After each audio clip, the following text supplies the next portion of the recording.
Share with you about the time when the first saguaro grew out in the desert. And this saguaro grew and it began to develop fruit, just like it's doing right now. If you go outside and look at the saguaro, you see all the fruit that's developing on there. We call that fruit bahidash in our language.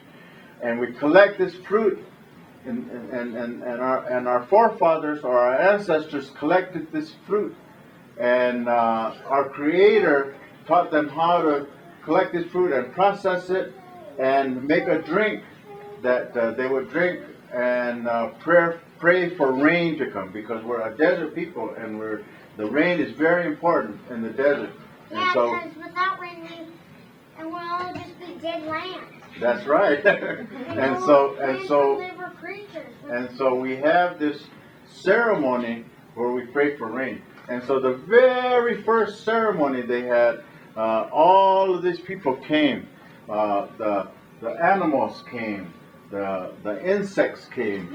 All these people came, and they started the ceremony. They started drinking this drink that they made from the fruit of the saguaro. But it was a fermented drink, and it was the first time that any of them had drank anything that was fermented, and so they didn't know how to handle themselves. And eventually they started fighting, and eventually they started arguing and fighting. And so the elders said, this fruit is not good for us. Remember, this is the first saguaro fruit. And so they took the seeds that were left, and they said, we need to get rid of these seeds. Let's send somebody to take these seeds and take it to the ocean and throw it in the water and get rid of it. And so they asked the badger to take the seeds that were remaining and to take it to the ocean. And this is where the coyote comes in. The coyote heard all of this that was going on, and he heard the discussions. And so when the badger took the seeds that were left and he started walking towards the ocean, the coyote stayed a distance away, but he walked along with the badger as the badger began to walk out into the desert toward the ocean.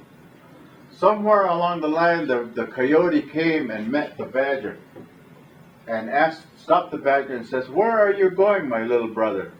And the badger said, I'm going to the ocean to get rid of these seeds from this plant that's no good for us. And so the coyote says, let me see those seeds. Let me see what you have. And the badger said, no, I can't show you these seeds. I'm supposed to take them to the ocean and throw them in the water. You should listen to his brother. That's right. And the coyote came over and says, hey, little brother, let me see those seeds. Let me just take a look at what you have in your hand. And he was very persistent. He kept asking to show him those seeds. So finally the badger opened up his hand just a little bit. And the coyote stood there and he was looking and says, I can't see. Open your hand a little bit more. And the badger opened his hand a little bit more. And they said, oh, no, I can't see anything. It's too dark. Open your hand.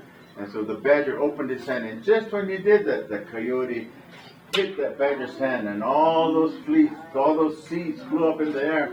And there was a gust of wind that came and blew the seeds all over the mountainside. And that's why the saguaros grow along the mountainside.